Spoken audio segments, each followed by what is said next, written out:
Hi everyone. നമ്മൾ കഴിഞ്ഞ ദിവസത്തെ ക്ലാസ്സുകളില് അറേസ് എന്ന് പറയുന്ന കൺസെപ്റ്റിനെ കുറിച്ച് പഠിച്ചിരുന്നു. ഫണ്ടമെന്റൽ ഡേറ്റ ടൈപ്സ് എന്താണ്, ഈ ഫണ്ടമെന്റൽ ഡേറ്റ ടൈപ്സിനകത്തുനിന്ന് അറേസ് എന്ന് പറയുന്ന കൺസെപ്റ്റ് എങ്ങനെ കൊണ്ടുവരുന്നു, ഡേറ്റ ടൈപ്പ് എങ്ങനെ കൊണ്ടുവരുന്നു, അതെങ്ങനെ നോർമൽ വേരിയബിളിൽ നിന്ന് വ്യത്യസ്തമായിട്ട് യൂസ് ചെയ്യാം, അതിലേക്ക് എങ്ങനെ വാല്യൂസ് കൊണ്ടുവരാം, അതിലെ വാല്യൂസ് എങ്ങനെ തിരിച്ചെടുക്കാം എന്നുള്ള കാര്യങ്ങളൊക്കെയാണ് നമ്മൾ കഴിഞ്ഞ ദിവസത്തെ ക്ലാസ്സിൽ ചർച്ച ചെയ്തത്. അത് മനസ്സിലാക്കിയിട്ടുണ്ടെങ്കിൽ നമുക്ക് ഇന്നൊരു പ്രോഗ്രാം ചെയ്യാൻ വേണ്ടി ശ്രമിക്കാം. വളരെ ചെറിയൊരു പ്രോഗ്രാം ചെയ്യാൻ വേണ്ടി. ആ പ്രോഗ്രാം എന്താണെന്ന് നിങ്ങൾക്ക് സ്ക്രീനിൽ ഇപ്പോ തെളിഞ്ഞു വരും. നോക്കുക. ഇപ്പോ നിങ്ങൾക്ക് സ്ക്രീനിൽ ഒരു ചോദ്യം കാണാം. വളരെ ചെറിയൊരു പ്രോഗ്രാമാണ്, വളരെ സിമ്പിൾ ആയിട്ടുള്ള പ്രോഗ്രാമാണ്. എന്താണ്? Input the scores of 5 students. 5 കുട്ടികളുടെ മാർക്കുകൾ ഇൻപുട്ട് ചെയ്യണം. എത്ര കുട്ടികൾ? 5 കുട്ടികളുടെ മാർക്ക് ഇൻപുട്ട് ചെയ്യണം. ഇത് വളരെ ചെറിയൊരു പ്രോഗ്രാം, വളരെ സിമ്പിൾ ആയിട്ടുള്ള ഒരു പ്രോഗ്രാം. ഇത് ചെയ്യാൻ വേണ്ടി നോർമലി നിങ്ങൾ ചിന്തിക്കുന്നത് എന്തിനാണ് ആര്? നിങ്ങൾ കഴിഞ്ഞ വർഷം നേരത്തെ പ്രോഗ്രാം ഒക്കെ ചെയ്ത് പഠിച്ചതല്ലേ? 5 വേരിയബിൾ പോരെ? Score 1, score 2, score 3, score 4, score 5, അങ്ങനെ 5 വേരിയബിൾസ് വെച്ച് കഴിഞ്ഞാൽ 5 വാല്യൂ, 5 കുട്ടികളുടെ മാർക്ക് നമുക്ക് ഇൻപുട്ട് ചെയ്യാവുന്നതല്ലേ ഉള്ളൂ എന്ന് പെട്ടെന്ന് നമ്മൾ ചിന്തിച്ചേക്കാം. പക്ഷെ നമ്മൾ പഠിക്കാൻ വേണ്ടി, അരേ എന്ന് പറയുന്ന കൺസെപ്റ്റ് പഠിക്കാൻ വേണ്ടി ഒരു ചെറിയ പ്രോഗ്രാം ചെയ്യുന്നു. ആ പ്രോഗ്രാം സ്ക്രീനിലുണ്ട്, ശരിയല്ലേ? നിങ്ങൾക്ക് അവിടെ കാണാം. പ്രോഗ്രാം നമുക്ക് സ്ക്രീനിൽ കാണാൻ സാധിക്കുന്നുണ്ട്. ആ പ്രോഗ്രാം സ്റ്റാർട്ട് ചെയ്യുന്നത് C++ന്റെ സ്ട്രക്ചർ കൃത്യമായിട്ട് അവിടെ കാണിച്ചിട്ടുണ്ട്, എഴുതിയിട്ടുണ്ട്. അത് നിങ്ങൾക്ക് അറിയാവുന്നതാണ്. കഴിഞ്ഞ വർഷത്തെ ഫസ്റ്റ് ഇയറിന്റെ ചോദ്യപേപ്പറിൽ ഉണ്ടായിരുന്ന ചോദ്യം കൂടിയാണ്. C++ന്റെ ബേസിക് സ്ട്രക്ചർ എന്താണ്? ആദ്യം നമ്മൾ ഹാഷ് ഇൻക്ലൂഡ് IOStream തുടങ്ങും. യൂസിങ് നെയിംസ്പേസ് std എന്നുള്ള സ്റ്റേറ്റ്മെന്റ് ഉണ്ടാവും എഴുതും. അതിനുശേഷം ഇന്റ് മെയിൻ എന്ന് എഴുതും. ഇത്രയും കാര്യങ്ങളൊക്കെ നമ്മൾ കൃത്യമായിട്ട് പഠിച്ചു വെച്ചിരിക്കുന്നതാണ്. ഇന്റ് മെയിൻ എഴുതാനുള്ള കാരണം എന്താണ്? C++ എല്ലാത്തിനും ഓരോരോ ഫംഗ്ഷൻ ആയിട്ടാണ് പരിഗണിക്കുന്നത്.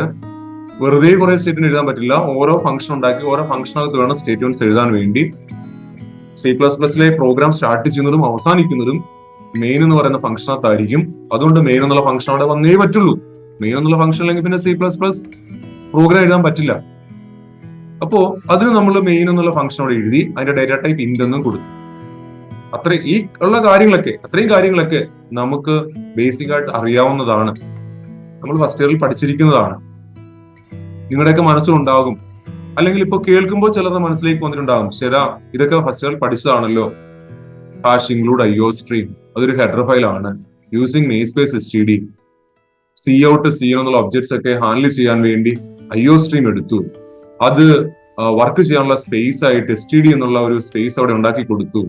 പിന്നെ മെയിൻ എന്ന് പറയുന്ന ഒരു പ്രധാനപ്പെട്ട ഫംഗ്ഷൻ അവിടെ എഴുതി. ഇനി മെയിൻ എന്നുള്ള ഫംഗ്ഷൻ എഴുതി കഴിഞ്ഞിട്ട് നിങ്ങൾ അവിടെ നോക്കുമ്പോൾ ഒരു കേർലി ബ്രാക്കറ്റ് അവിടെ കൊടുത്തിട്ടുണ്ടല്ലേ? അത് നേരെ താഴെ ഏറ്റവും അവസാനം അത് ക്ലോസ് ചെയ്യുന്നതും കാണാം. മെയിൻ എന്ന് പറയുന്ന ഫംഗ്ഷന്റെ ബോഡി പാർട്ട്, എന്തൊക്കെ കാര്യങ്ങളാണ് ആ മെയിൻ ഫംഗ്ഷനകത്ത് വർക്ക് ചെയ്യേണ്ടത്, അത് എവിടെ കൊണ്ട് അവസാനിപ്പിക്കുന്ന ഈ കാര്യങ്ങൾ പറഞ്ഞിരിക്കുന്നത് ആ കേർലി ബ്രാക്കറ്റ്സിനകത്താണ്. കേർലി ബ്രാക്കറ്റിനകത്ത് വലതുവശത്തേക്ക് നീക്കിയാണ് ആ ബോഡി പാർട്ടിനുള്ള ബാക്കി കാര്യങ്ങൾ പറഞ്ഞിരിക്കുന്നത്. അല്ലെങ്കിൽ മെയിൻ ഫംഗ്ഷനകത്ത് നടക്കേണ്ട കാര്യങ്ങളൊക്കെ ആ വലത്തേക്ക് നീക്കി എഴുതിയിരിക്കുന്നത്. അത് എല്ലാ പ്രോഗ്രാം എഴുതുമ്പോഴും നിങ്ങൾ ശ്രദ്ധിക്കേണ്ട ഒരു കാര്യമാണ്. ഫംഗ്ഷൻ തുടങ്ങി ബ്രാക്കറ്റ് ഓപ്പൺ ചെയ്താൽ, കേർലി ബ്രാക്കറ്റ് ഓപ്പൺ ചെയ്താൽ അതിന് നേരെ താഴെ കേർലി ബ്രാക്കറ്റ് നമുക്ക് കാണാൻ സാധിക്കണം. അതിന്റെ വലതുവശത്തേക്ക് നീക്കി അവിടെ കൊടുത്തിരിക്കുന്ന പോലെ വലതുവശത്തേക്ക് നീക്കി വേണം അതിനകത്തുള്ള സ്റ്റേറ്റ്മെന്റ്സ് എഴുതാൻ വേണ്ടി. ഇനി എന്തെല്ലാം കാര്യങ്ങളാണ് അവിടെ എഴുതി ചേർത്തിരിക്കുന്നത്? വളരെ സിമ്പിൾ ആയിട്ട് എനിക്ക് തോന്നുന്നു ഒരു 4-5 സ്റ്റേറ്റ്മെന്റ് അവിടെ ഉള്ളൂ. ആദ്യത്തെ സ്റ്റേറ്റ്മെന്റ് എന്താണ്? ഡിക്ലറേഷൻ സ്റ്റേറ്റ്മെന്റ് ആണ്. അത് പറഞ്ഞപ്പോഴേ ഓർക്കുന്നത്, ഫസ്റ്റ് ഇയറിൽ ആ ചോദ്യം ഉണ്ടായിരുന്നു. ഒരു പ്രോഗ്രാം തന്നിട്ട് ആ പ്രോഗ്രാമിനകത്തുള്ള ഡിക്ലറേഷൻ സ്റ്റേറ്റ്മെന്റ് എന്താണ്, ഇൻപുട്ട് സ്റ്റേറ്റ്മെന്റ് എന്താണ്, ഔട്ട്പുട്ട് സ്റ്റേറ്റ്മെന്റ് എന്താണ്, അസൈൻമെന്റ് സ്റ്റേറ്റ്മെന്റ് എന്താണ്, ഇതൊക്കെ എടുത്തെഴുതാൻ വേണ്ടി 4 മാർക്കിന്റെ ഒരു ചോദ്യം ഉണ്ടായിരുന്നു. ശരിയാണെന്ന് കരുതുന്നു. എല്ലാവരും എഴുതിയിട്ടുണ്ടാകുമെന്ന് പ്രതീക്ഷിക്കുന്നു. ഓക്കെ, ഇവിടെ ആദ്യം കൊടുത്തിരിക്കുന്ന മെയിൻ ഫംഗ്ഷനകത്ത് ആദ്യം കൊടുത്തിരിക്കുന്ന സ്റ്റേറ്റ്മെന്റ് എന്താണ്? Int i, score of 5. അത് എന്ത് സ്റ്റേറ്റ്മെന്റ് ആണ്? ഡിക്ലറേഷൻ ആണ്. മെമ്മറിയിൽ സ്പേസ് അലോട്ട് ചെയ്യാൻ വേണ്ടി കമ്പൈലറിനോട് നമ്മൾ പറയുകയാണ്, ഞങ്ങൾ ഇന്റിജർ ടൈപ്പിലുള്ള വേരിയബിൾസ് യൂസ് ചെയ്യാൻ പോകുന്നുണ്ട്. സോ നമുക്ക് മെമ്മറിയിൽ കുറെ സ്പേസ് അലോട്ട് ചെയ്യണം. കമ്പ്യൂട്ടറിന്റെ മെമ്മറി എന്ന് പറഞ്ഞാൽ ഇതുപോലത്തെ കുറെ സെല്ലുകളാണ്. ഇഷ്ടംപോലെ സെല്ല്, ലക്ഷക്കണക്കിന് കോടിക്കണക്കിന് സെല്ലുകളാണ് നമ്മളുടെ കമ്പ്യൂട്ടർ മെമ്മറിയിലുള്ളത്. ഈ സെല്ലുകളുടെ കൂട്ടത്തിൽ നിന്ന് പെട്ടെന്ന് മനസ്സിലാകാൻ വേണ്ടിയാണ് ഇത് എടുത്തു വെച്ചത്. ഈ ട്രേ നമ്മുടെ ഇപ്പം എല്ലാവരുടെയും വീട്ടിലും ഈ ചൂടുകാലത്ത് ഉപയോഗിക്കുന്നതാണ്. അപ്പൊ ഈ ട്രേ എടുത്തു വെച്ചത് അതിനു വേണ്ടിയാണ്. ഇതുപോലെ ട്രേ പോലെ കോടിക്കണക്കിന് സെല്ലുകളാണ് നമ്മളുടെ കമ്പ്യൂട്ടർ മെമ്മറിയിലുള്ളത്. അപ്പൊ അതിനകത്തു നിന്ന് കുറച്ച് ഫ്രീ സ്പേസുകൾ റിസർവ് ചെയ്ത് തരണമെന്ന് കമ്പൈലറിനോട് പറയാനാണ് നമ്മൾ എന്ത് ഉപയോഗിക്കുന്നത്, ഡിക്ലറേഷൻ സ്റ്റേറ്റ്മെന്റ് ഉപയോഗിക്കുന്നത്. ഡിക്ലറേഷൻ ആദ്യം എന്താണ്, int i. Integer type data ആകുമ്പോഴുള്ള പ്രത്യേകത എന്താണ്, മെമ്മറിയിൽ ഇന്റിജർ ആയുള്ള വാല്യൂ സ്റ്റോർ ചെയ്യാൻ വേണ്ടി 1, 2, 3, 4 സെല്ല് വീതം വേണം. 4 സെല്ല് അല്ലെ 4 മെമ്മറി ലൊക്കേഷൻ അടുത്തടുത്ത് കിട്ടിയാലാണ് ഒരു ഇന്റിജറിന് എഴുതാൻ പറ്റുള്ളൂ. ഓക്കെ, ഈ 4 എണ്ണത്തിന് ശരിയായോ? അപ്പൊ അതേപോലെ ക്യാരക്ടറിനെ റെപ്രസെന്റ് ഒരു സ്പേസ് മതിയെന്ന് നമ്മൾ പഠിച്ചതാണ്, കഴിഞ്ഞ വീഡിയോയിൽ കണ്ടതാണ്. അപ്പൊ ഇവിടെ ഇന്റിജർ ഐ ആണ്. അപ്പൊ ഐ എന്ന് പറയുന്ന വേരിയബിൾ റൈറ്റ് ചെയ്യണമെങ്കിൽ 4 സ്പേസ് എടുക്കും. പിന്നെ സ്കോർ ഓഫ് ഐ എന്ന് പറഞ്ഞാൽ അത് ഇന്റിജർ ആണ്. 5 വാല്യൂസ് സ്റ്റോർ ചെയ്യാൻ പറ്റുന്ന ഒരു അറേയാണ് അവിടെ ഡിക്ലെയർ ചെയ്തിരിക്കുന്നത് ഇന്റിജർ ടൈപ്പില്. അപ്പൊ ഇതേപോലെ സ്പേസ് മെമ്മറിയിൽ എടുത്തിട്ട്, ഇപ്പൊ ഞാനൊരു 16 സ്പേസ് കിട്ടുന്ന ഒരു ട്രേ വെച്ചിരിക്കുന്നത്, ബാക്കിയും വേറെ ട്രേ ഉണ്ടെന്ന് കരുതുക. എങ്കിലാണ് നമുക്ക് ഇതെല്ലാം കൂടി ഇവിടെ കാണിക്കാനും പറ്റുന്നില്ല സ്ക്രീനിൽ. ഇത് തന്നെ 16 സെല്ലുകൾ ഇവിടെ കാണാം. അപ്പോ സ്കോർ ഓഫ് 5 എന്ന് പറയുന്ന ഒരു അറേ ഡിക്ലെയർ ചെയ്യുമ്പോൾ എത്ര സ്പേസ് വേണം, ഒരു ഇന്റിജർ വാല്യൂവിന് 4 സെല്ല് വീതം, 4 × 5 20 സെല്ല് വേണം അല്ലെ? അപ്പൊ ഇതിന്റെ ബാക്കി സ്പേസ് അവിടെ ഉണ്ടെന്ന് ചിന്തിച്ചോളൂ. അപ്പൊ 20 മെമ്മറി സ്പേസ് സ്കോർ ഓഫ് 5 വേണ്ടി എടുക്കും. ഐക്ക് വേണ്ടി, ഐ എന്ന് പറയുന്ന വേരിയബിളിന് വേണ്ടി ഒരു 4 സ്പേസും. ഓക്കെ, അത് റിസർവ് ചെയ്യാൻ വേണ്ടിയാണ്, ബുക്ക് ചെയ്ത് വെക്കാൻ വേണ്ടിയാണ് നമ്മൾ ആ ഡിക്ലറേഷൻ സ്റ്റേറ്റ്മെന്റ് ഉപയോഗിച്ചിരിക്കുന്നത്.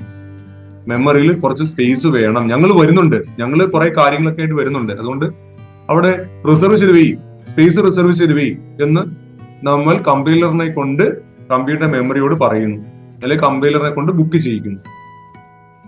ഓക്കെ, ഇനി അവിടെ വേറെ കാര്യങ്ങളൊന്നുമില്ല, നേരെ ഒരു ഫോർ ലൂപ്പിലേക്ക് പോയി.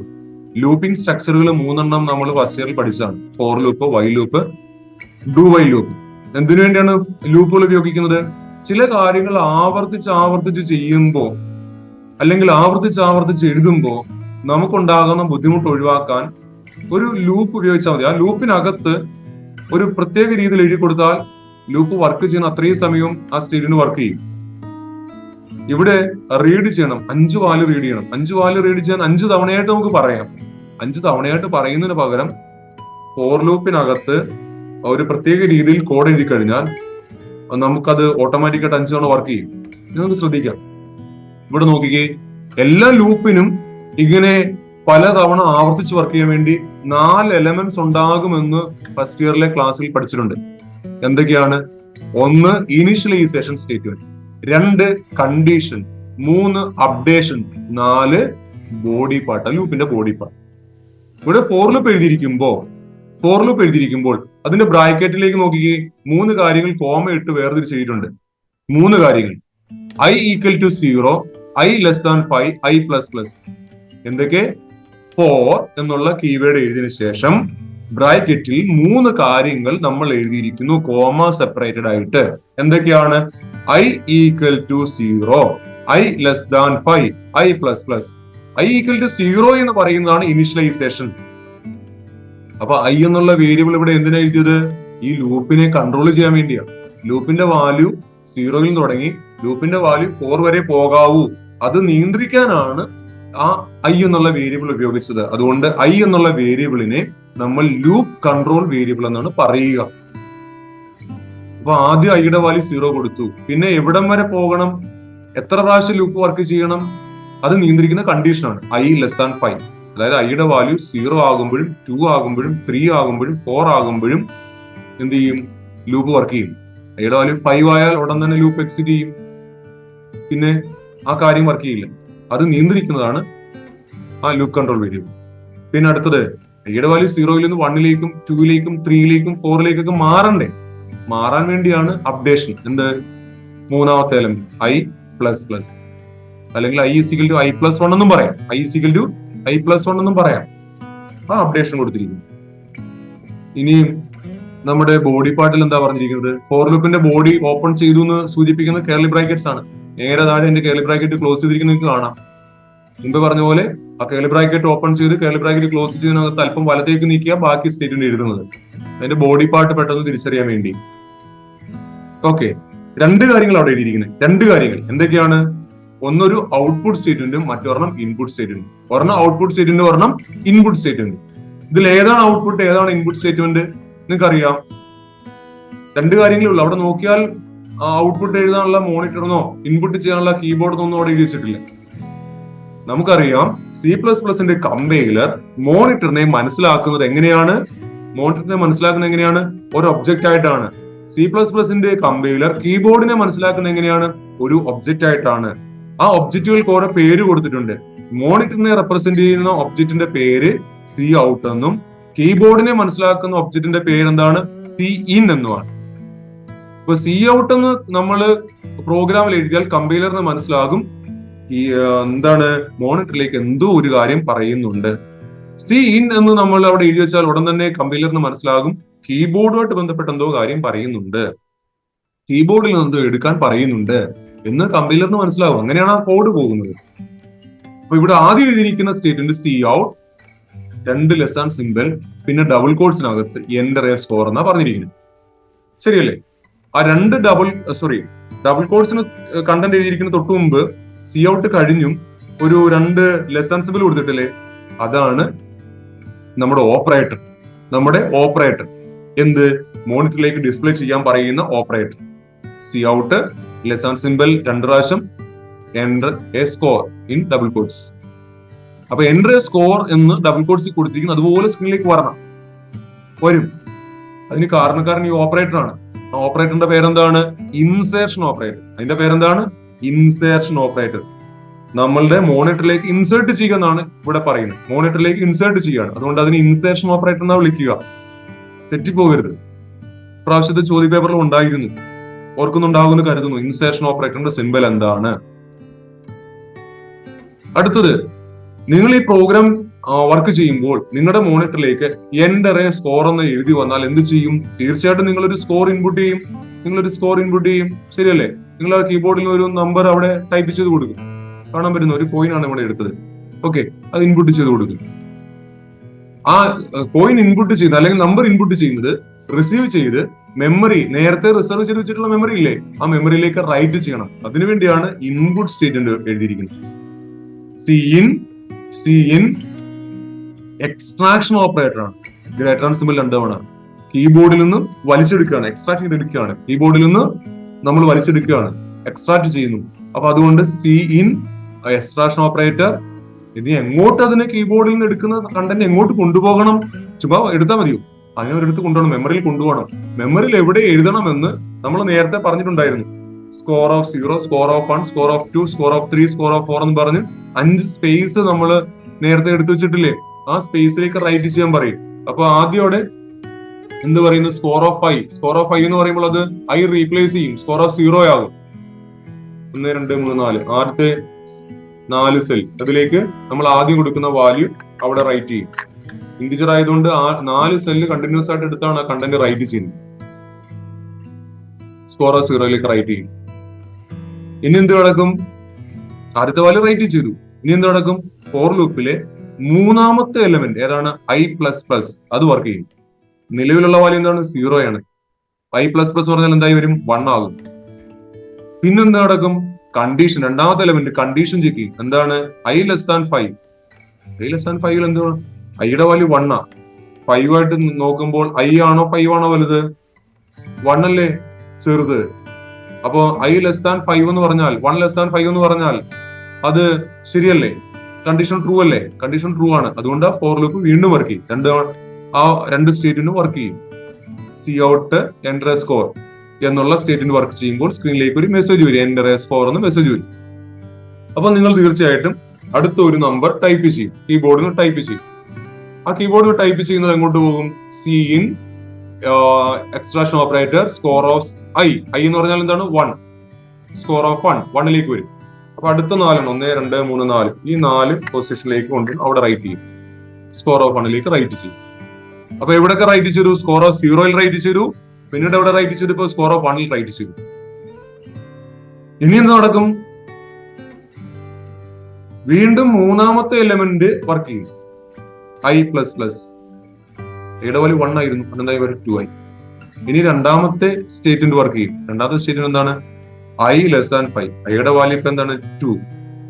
5 ആയിട്ട് കമ്പയർ ചെയ്യും. 2 ലെസ് ദാൻ 5 അല്ലേ? 2 ലെസ് ദാൻ 5 ആണ്.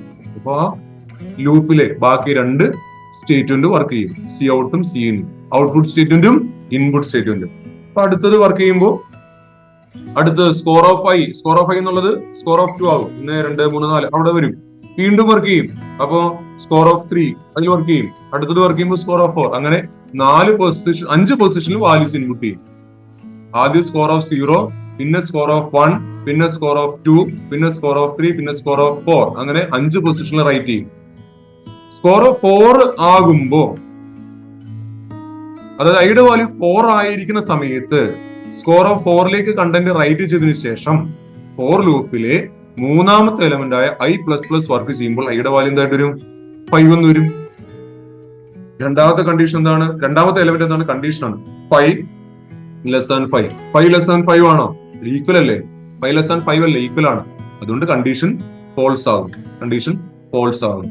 അപ്പൊ ഫോർ ലൂപ്പ് വർക്ക് ചെയ്ത് നിൽക്കും. അപ്പൊ എത്ര തവണ ഫോർ ലൂപ്പ് വർക്ക് ചെയ്യും? 5 തവണ വർക്ക് ചെയ്യും. ആദ്യം ഐയുടെ വാല്യൂ 0 ആയിരിക്കുമ്പോൾ, പിന്നെ ഐയുടെ വാല്യൂ 1 ആയിരിക്കുമ്പോൾ, പിന്നെ 2 ആയിരിക്കുമ്പോൾ, പിന്നെ 3 ആയിരിക്കുമ്പോൾ, പിന്നെ 4 ആകുമ്പോൾ, അങ്ങനെ 5 തവണയും ഫോർ ലൂപ്പ് വർക്ക് ചെയ്യും. 5 തവണയും 5 വാല്യൂസ് അതിനകത്തേക്ക് റീഡ് ചെയ്തെടുക്കും. സ്കോർ എന്ന് പറയുന്ന അരയിലേക്ക് score of 0, score of 1, score of 2, score of 3, score of 4, അങ്ങനെ 5 പൊസിഷനിലേക്കും വാല്യൂസ് റീഡ് ചെയ്തെടുക്കും. അപ്പൊ റീഡിങ് മനസ്സിലായില്ലേ? റീഡ് ചെയ്തെടുക്കുന്ന രീതി. റീഡിങ് മനസ്സിലാക്കിയെങ്കിൽ നമുക്ക് അതൊന്ന് പ്രിന്റ് ചെയ്യാൻ ശ്രമിച്ചാലോ? നമുക്ക് നോക്കാം പ്രിന്റ് ചെയ്യുന്നത് എങ്ങനെയാണ്. ഇത് പ്രിന്റ് ചെയ്യുന്നതിന്റെ കോഡാണ് സ്ക്രീനിൽ നിങ്ങൾ കാണുന്നത്. To print scores of 5 students, അത് സ്ക്രീനിൽ കാണിച്ചിരിക്കുകയാണ്. നമ്മൾ നേരത്തെ പറഞ്ഞ ആദ്യത്തെ സ്റ്റേറ്റ്മെന്റ് ഹാഷിലൂടെ ഒക്കെ അവിടെ നിൽക്കട്ടെ. നമുക്ക് ആ ഫോർ ലൂപ്പ് മാത്രം നോക്കിയാൽ മതി. ഫോർ ലൂപ്പിന്റെ 3 എലമെന്റ്സും സെയിം ആണ്. I equal to 0, I less than 5, I plus plus, അത് മൂന്നും സെയിം ആണ്. നാലാമത്തെ എലമെന്റ് ആയ ബോഡി പാർട്ടിൽ മാത്രമാണ് വ്യത്യാസം. എന്താണ് വ്യത്യാസം നോക്കിക്കേ. ഇവിടെ ഇപ്പോ ഇൻപുട്ട് സ്റ്റേറ്റ്മെന്റ് ഇല്ല, ഔട്ട്പുട്ട് മാത്രമേ ഉള്ളൂ. ഔട്ട്പുട്ട് സ്റ്റേറ്റ്മെന്റ് ഉള്ളൂ. സി ഔട്ട്, അത് കഴിഞ്ഞ് ഇൻസേർഷൻ ഓപ്പറേറ്റർ എഴുതി, അത് കഴിഞ്ഞ് ഡബിൾ കോട്ട്സിൽ സ്കോർ എന്ന് കൊടുത്തിരിക്കുന്നു. അപ്പോൾ ഡബിൾ കോട്ട്സിൽ സ്കോർ എന്ന് എഴുതിയിരിക്കുന്നു. അതുപോലെ സ്ക്രീനിലേക്ക് വരും. അത് കഴിഞ്ഞ് പിന്നെയും ഇൻസേർഷൻ ഓപ്പറേറ്റർ, വേറെ എന്തോ കൂടെ ഇനിയും പ്രിന്റ് ചെയ്യാനുണ്ട്. അതാണ് വീണ്ടും ഇൻസേർഷൻ ഓപ്പറേറ്റർ കൊടുത്തത്. അത് കഴിഞ്ഞ് എന്താ പറഞ്ഞിരിക്കുന്നത്? ഐ പ്ലസ് വൺ എന്ന് എഴുതാനുള്ള കാര്യം എന്താണ്? ഐയുടെ സ്റ്റാർട്ടിംഗ് വാല്യൂ 0 ആണ്. അപ്പോ ആദ്യം നമ്മൾ എഴുതുമ്പോൾ സ്കോർ 0 ഈസ് എന്ന് കൊടുത്താൽ ശരിയാവില്ല. അതുകൊണ്ടാണ് ആദ്യം മുതൽ നമ്മൾ എഴുതിയിരുമ്പോൾ സ്കോർ 1 ഈസ് എന്ന് കൊണ്ടിരുന്നത്. അതിനാണ് സ്കോർ കഴിഞ്ഞ് ഇൻസേർഷൻ ഓപ്പറേറ്റർ കൊടുത്ത് ഐ പ്ലസ് 1 എന്ന് കൊടുത്തത്. ഐയുടെ വാല്യൂ 0 ആണ്. 0 പ്ലസ് 1 1. അത് കഴിഞ്ഞ് പിന്നെ ഇൻസേർഷൻ ഓപ്പറേറ്റർ കൊടുത്തിട്ടുണ്ട് അല്ലെ? വീണ്ടും ഇൻസേർഷൻ ഓപ്പറേറ്റർ കൊടുത്തേക്കാണ്. അത് കഴിഞ്ഞ് ഡബിൾ കോട്ട്സിൽ ഈസ് എന്ന് പറഞ്ഞു. അപ്പോ ആദ്യത്തെ സ്റ്റേറ്റ്മെന്റ് വർക്ക് ചെയ്യുമ്പോൾ സ്ക്രീനിൽ നിങ്ങൾ കാണുന്നത് സ്കോർ 1 ഈസ് എന്ന് സ്ക്രീനിൽ എഴുതി കാണുന്നു. അടുത്ത ലൈനിൽ സി ഔട്ട്, ഇൻസേർഷൻ ഓപ്പറേറ്റർ കഴിഞ്ഞു. സ്കോർ ഓഫ് ഐ എന്ന് പറയുമ്പോൾ എന്തായിരിക്കും? നമ്മൾ നേരത്തെ സ്കോർ ഓഫ് 0 എന്ന് പറയുന്ന ആദ്യത്തെ 4 ഇന്റിജർ റെപ്രസെന്റുള്ള 4 മെമ്മറി സെല്ലിനകത്ത് ഒരു കണ്ടന്റ് എഴുതി വെച്ചിട്ടുണ്ട്. സ്കോർ ഓഫ് 0 അത് അവിടെ നിന്ന് എടുത്ത് നമ്മുടെ സ്ക്രീനിലേക്ക് എഴുതി കാണിക്കും. സി ഔട്ട് സ്കോർ ഓഫ് 0 എന്ന് പറഞ്ഞാൽ ആദ്യത്തെ 4 സെല്ലുകളാണ്. ആ 4 സെല്ലുകൾക്കകത്ത് ഒരു ഇന്റിജർ വാല്യൂ റൈറ്റ് ചെയ്ത് വെച്ചിട്ടുണ്ട്. അതിന്റെ വാല്യൂ എന്താണോ അത് സ്ക്രീനിലേക്ക് കൊണ്ടുവരും. സ്കോർ ഓഫ് ഐ കഴിഞ്ഞിട്ട് വീണ്ടും ഒരു ഇൻസേർഷൻ ഓപ്പറേറ്ററും പിന്നെ ഒരു സ്ലാഷ് ടിയും കൊടുത്തിട്ടുണ്ട്. സ്ലാഷ് ടി, സ്ലാഷ് എൻ എന്നൊക്കെ പറയുന്ന സിമ്പിളുകളെ എസ്കേപ്പ് സീക്വൻസ് എന്നാണ് നമ്മൾ പേര് വിളിക്കുക. ഇവിടെ ആക്ച്വലി സ്ലാഷ് ടി അല്ല എഴുതേണ്ടത്, സ്ലാഷ് എൻ ആണ് എഴുതേണ്ടത്. ടൈപ്പ് ചെയ്തപ്പോൾ സ്ലാഷ് ടി എന്നായി പോയതാണ്. സ്ലാഷ് ടി എന്ന് പറഞ്ഞാൽ വെർട്ടിക്കൽ സ്പേസ് വരാൻ വേണ്ടിയാണ്. സ്ലാഷ് ടി എന്ന് പറഞ്ഞാൽ വെർട്ടിക്കൽ സ്പേസ് വരാൻ വേണ്ടിയാണ്. സ്ലാഷ് എൻ എന്ന് പറഞ്ഞാൽ താഴെ ഓരോരോ ലൈനിൽ പ്രിന്റ് ചെയ്യാൻ വേണ്ടിയാണ് സ്ലാഷ് എൻ കൊടുക്കുന്നത്. നമുക്ക് സ്ലാഷ് എൻ ആണ് ആവശ്യം. നിങ്ങൾ കമ്പ്യൂട്ടർ ടൈപ്പ് ചെയ്യുമ്പോൾ സ്ലാഷ് എൻ എന്ന് കൊടുക്കണം. ഇവിടെ വീണ്ടും ഫോർ ലൂപ്പിലെ നേരത്തെ പറഞ്ഞതുപോലെ മൂന്നാമത്തെ element I plus plus work ചെയ്യും. നിലവിൽ ഐയുടെ വാല്യൂ 0 ആയിരുന്നു. ഐ പ്ലസ് 1 എന്ന് പറയുമ്പോൾ 1 ആകും. വീണ്ടും ബോഡി പാർട്ട് വർക്ക് ചെയ്യും. നേരത്തെ പറഞ്ഞ പോലെ അടുത്തത് പിന്നെയും ഇത് വർക്ക് ചെയ്യും. എത്ര തവണ? 5 തവണ. എവിടെ നിന്ന് തുടങ്ങും? സീറോയിൽ തുടങ്ങും. എവിടെ എത്തുമ്പോൾ ഐയുടെ വാല്യൂ എവിടെ എത്തുമ്പോൾ 4 ആകുന്നു. ആദ്യ ഐയുടെ വാല്യൂ 0, അവസാന ഐയുടെ വാല്യൂ 4 ആകുന്നവരെയും ഈ രണ്ട് സ്റ്റേറ്റിനും വർക്ക് ചെയ്യും. ആദ്യത്തെ തവണ ഐയുടെ വാല്യൂ 0 ആയിരിക്കുമ്പോൾ ഈ പൊസിഷനിൽ, ഐയുടെ വാല്യൂ 1 ആയിരിക്കുമ്പോൾ സ്കോർ ഓഫ് 1ൽ നിന്ന്, ഐയുടെ വാല്യൂ 2 ആയിരിക്കുമ്പോൾ സ്കോർ ഓഫ് 2ൽ നിന്ന്, ഐയുടെ വാല്യൂ 3 ആയിരിക്കുമ്പോൾ സ്കോർ ഓഫ് 3ൽ നിന്ന്, ഐയുടെ വാല്യൂ 4 ആയിരിക്കുമ്പോൾ സ്കോർ ഓഫ് 4ൽ നിന്ന് റൈറ്റ് ചെയ്തിരിക്കുന്ന വാല്യൂ നമ്മുടെ മുന്നിലേക്ക് എടുത്തുകൊണ്ടുവരും. അതിനാണ് ഈ രണ്ട് ഔട്ട്പുട്ട് സ്റ്റേറ്റ്മെന്റ് കൊടുത്തിരിക്കുന്നത്. എന്താണ്? C out, insertion operator. അതുവഴി നമ്മൾ കുറച്ച് കാര്യങ്ങൾ സ്ക്രീനിലേക്ക് എഴുതിയിരിക്കുന്നു. ഈ എഴുതുന്ന സ്റ്റൈലിന് ഒരു പേര് നമ്മൾ ഫസ്റ്റ് ഇയറിൽ പഠിച്ചിരുന്നതാണ് cascading. Cascading output statement, cascading output operator അല്ലേ? ഒരേ ലൈനിൽ തന്നെ ഒന്നിലധികം കാര്യങ്ങൾ സ്ക്രീനിലേക്ക് റൈറ്റ് ചെയ്യാൻ ശ്രമിക്കുന്നു. ഒരേ സ്റ്റേറ്റ്മെന്റ് ഉപയോഗിച്ചുകൊണ്ട് തന്നെ ഒന്നിലധികം കാര്യങ്ങൾ സ്ക്രീനിലേക്ക് റൈറ്റ് ചെയ്യുന്നു. അതിനാണ് കാസ്കേഡിംഗ് ഔട്ട്പുട്ട് ഓപ്പറേറ്റർ എന്ന് പറയുന്നത്. ഓക്കെ, അപ്പൊ അത് പ്രിന്റ് ചെയ്യുന്നത് മനസ്സിലായില്ലേ? റീഡ് ചെയ്യുന്നതും പ്രിന്റ് ചെയ്യുന്നതും മനസ്സിലായില്ലേ? ഇതിനകത്തൊരു ചെറിയ വ്യത്യാസം വരുത്തിക്കൊണ്ട് നമുക്ക് ഇപ്പോ ഇന്നത്തെ ഈ ഒരു സെഷൻ അവസാനിപ്പിക്കും. നമ്മൾ നേരെ ഇൻപുട്ട് ചെയ്ത അതേ സ്റ്റൈലാണ് പ്രിന്റ് ചെയ്തത്. അതിന് റിവേഴ്സ് ഓർഡറിലാക്കണമെങ്കിൽ എന്ത് ചെയ്യണം? റിവേഴ്സ് ഓർഡറിൽ പ്രിന്റ് ചെയ്യണമെങ്കിൽ എന്ത് ചെയ്യണം? സ്ക്രീനിൽ കാണിച്ചു, നിങ്ങൾ നോക്കിയ സ്ക്രീനിലേക്ക് നോക്കി. നമ്മൾ സ്റ്റാർട്ട് ചെയ്തത്, കഴിഞ്ഞ പ്രോഗ്രാമിൽ സ്റ്റാർട്ട് ചെയ്തത് റീഡ് ചെയ്യാനും റൈറ്റ് ചെയ്യാനും വേണ്ടി കഴിഞ്ഞ കാര്യങ്ങൾ കണ്ടത്, കുറച്ച് മിനിറ്റ് മുമ്പ് കണ്ടത് ഫോർ i = 0, i < 5 എന്നാണ് കണ്ടത്. ഇപ്പൊ എങ്ങനെ എഴുതി വെച്ചിരിക്കുന്നത്? ഫോർ i = 4, റിവേഴ്സ് ഓർഡർ ആണ്. ഏറ്റവും മുകളിൽ നിന്ന് താഴേക്ക് പറഞ്ഞു. 4 എന്ന് പറയുന്ന പൊസിഷനിലും 3 എന്ന് പറയുന്ന പൊസിഷനിലും 2 എന്ന് പറയുന്ന പൊസിഷനിലും 1 എന്നുള്ള പൊസിഷനിലും 0 എന്നുള്ള പൊസിഷനിലും വാല്യൂ ഉണ്ട്. അപ്പൊ 4, 3, 2, 1, 0 അങ്ങനെ പ്രിന്റ് ചെയ്തെടുക്കണം. അതുകൊണ്ട് ഫോർ ലൂപ്പിലെ 3 എലമെന്റ്സ് എഴുതിയിരിക്കുന്ന രീതി നോക്കിക്കേ. ഫോർ i = 4, i > 0, i - എന്ന കൂടി, i - അത്രയുള്ള വ്യത്യാസം. ബാക്കി ബോഡി പാർട്ടിൽ വ്യത്യാസമൊന്നുമില്ല കേട്ടോ. നമ്മള് i = 0, i < 5, i ++ എന്ന് മുമ്പോട്ട് കയറിപ്പോയതിന് പകരം താഴേക്ക് ഇറങ്ങി. i = 4, i < or equal to i < 5 പകരം i > 0, i - i ++ പകരം i - i = 0 പകരം i = 4. ഇപ്പം താഴെ i = 0 ആയിരുന്നു, ഇപ്പൊ മുകളിൽ i = 4.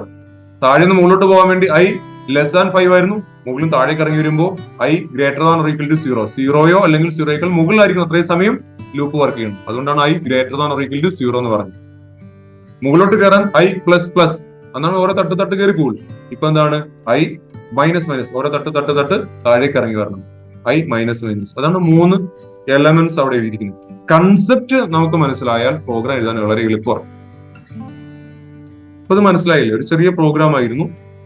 പറഞ്ഞു വന്നപ്പോൾ ഒത്തിരി നേരം എടുത്തതുപോലെ തോന്നിക്കുന്നുണ്ട്. ആക്ച്വലി ഇത് ഒരു കാര്യം മനസ്സിലാക്കാൻ നിങ്ങൾക്ക് ഒരു 5 മിനിറ്റ് കൊണ്ട് ചെയ്തു പോകാവുന്നതേ ഉള്ളൂ. നമുക്ക് ബാക്കി കുറെ എക്സാമ്പിൾസ് ഒക്കെ ചെയ്ത് പഠിക്കാനുണ്ട്. അത് അടുത്ത സെഷൻ, അടുത്ത ക്ലാസ്സിൽ നമുക്ക് പഠിക്കാം. ഇപ്പൊ ഇത് മനസ്സിലായി കാണുമെന്ന് കരുതുന്നു. നിങ്ങൾ ഒന്ന് ചെയ്ത് പഠിക്കണം. കമ്പ്യൂട്ടറിനകത്ത് നോക്കി, കമ്പ്യൂട്ടർ ഉള്ളവർ അതിന് ജീനി എന്നുള്ള എഡിറ്ററിനകത്ത് ടൈപ്പ് ചെയ്ത് നോക്കുകയും വേണം. സംശയം ഉണ്ടെങ്കിൽ ചോദിക്കുകയും ചെയ്യാം. ഓക്കെ.